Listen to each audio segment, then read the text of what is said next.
County Exec Bruce Blakeman. We have Police Commissioner Pat Ryder, our first Deputy Commissioner Fenton McCormick, Chief of Department Chief Farrell, and Chief of Detectives Chief Stillman. And Commissioner Ryder is going to start this off. Commissioner? All right, good afternoon, everybody. So we're going to go over some details regarding the double homicide that occurred 2 days ago.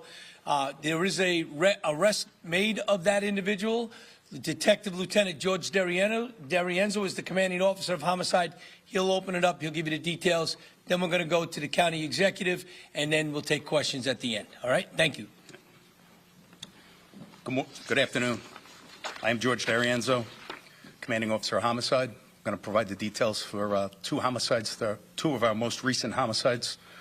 On May 1st, 2026, at approximately 12:30 a.m., 4th Precinct police officers responded to 33 Austin Boulevard in North Long Beach. The location is a Wendy's restaurant. There was a call there for a person with a knife.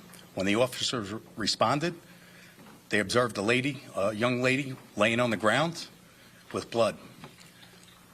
The officers administered first aid and pronounced that 42-year-old female deceased.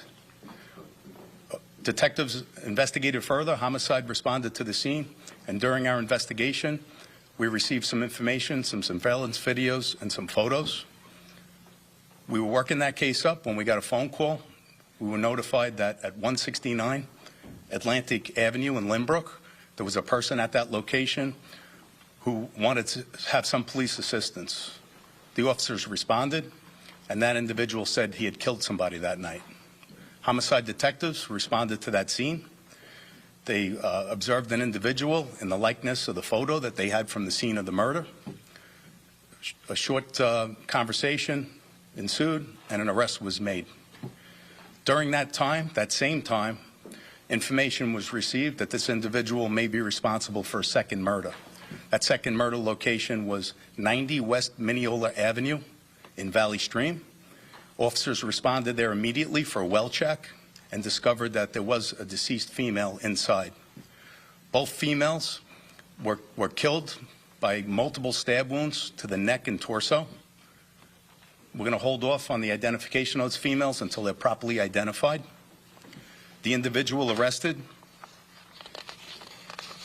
his name is Rory Alvaranga. He's being charged this morning with murder 1, 2 counts of murder 2nd degree at 1st District Court.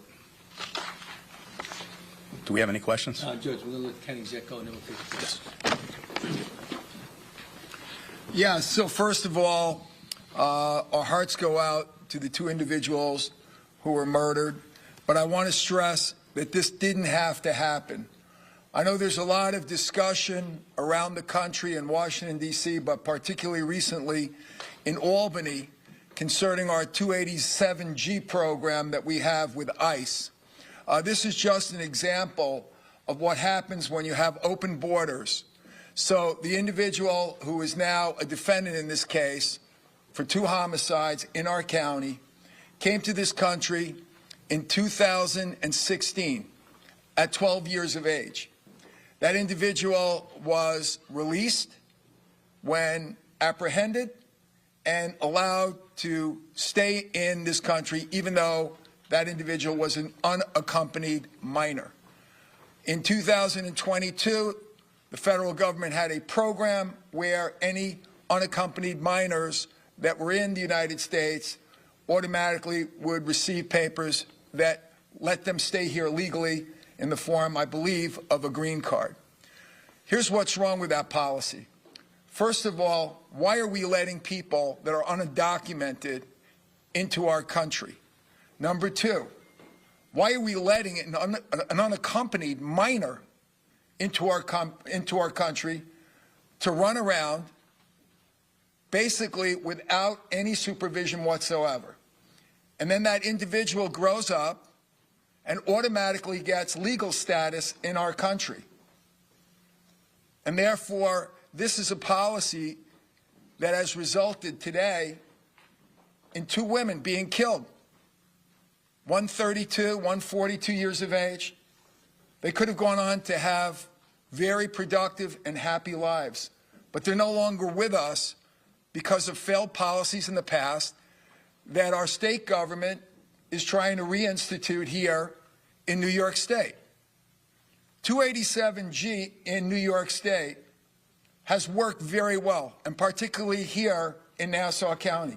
We have removed over 2,000 illegal migrants with criminal records ranging from attempted murder, rape, robbery, burglary, drug dealing, gang activity, assault, and removed those 2,000 individuals not only from Nassau County, but from the whole region and our state. I don't know what the criminality would be here and throughout this region if those 2,000 individuals were still roaming around. Again, we cannot go back to the failed policies that have created this environment. This is just another example. So here in Nassau County, we are intent on continuing with our 287G program. We are waiting to see what Albany is going to do, and then we will act accordingly. Again, our hearts go out to these two women and their families. Thank you. George? Questions? Hi, Chrissy with CBS. Any further information on the second murder you were talking about, just the 32-year-old woman, relationship with her, and maybe the other person? Right. Any more context about that? So context, they live in the same household, so they rent bedrooms at that location, and there's general spaces throughout the house that they share, living room, kitchen, bathroom. So they cohabitate, they're acquaintances of one another. As far as a relationship, I'm not aware of a specific domestic relationship between those two. And when did that one take place? Or That's at 90 West Mineola Avenue. Sorry, when was that? Oh, when did the murder take place? Yes, on April 30th at approximately 9 p.m. Was there a relationship with the 42-year-old woman at all, or was she a Yes, stranger? the relationship between the suspect and the 42-year-old is they're co-workers at Wendy's. So they both worked in They both work at the Wendy's. And what was the spelling of the suspect's name? Alvarenga, Alvarenga. And the first name? First name is Rony, Rony. Date of birth, 1/11 of 2004. In which country? Is it El Salvador. Is there any? Sorry. Go ahead. And just because of we're on Long Island, is there any gang affiliation? No gang affiliation we're aware of. Okay. Forgive me, so April 30th was the first, what time, did you say? At about 9 p.m. 9 p.m., and the address of? Is 90 90, West Mineola Avenue, Valley Stream. and the suspect and the victim? Right. Live in the same house, right? Separate bedrooms, shared spaces as far as the living room, kitchen.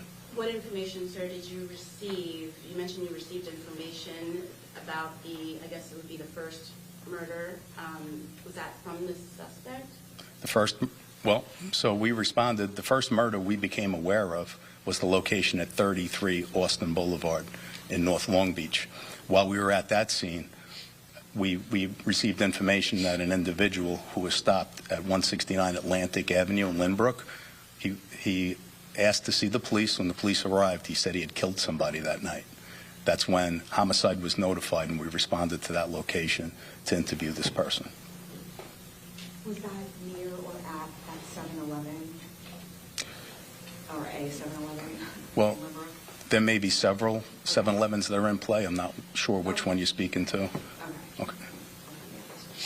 Anything that you can share about the conversation that he had with detectives at all throughout all of this about either incident? I'm not going to be able to share admissions that he's made to us. I can give you information about our investigation. Okay. Any indication of motive? Obviously, have this suspect having a relation with both women in different capacities. Is there anything you can share or context that you know so far, motive, what happened in either of these situations? I'll sum it up in one word: anger. And just to confirm, so his status is legal, correct? Like, he's a citizen technically, right? No. He's not a citizen? No.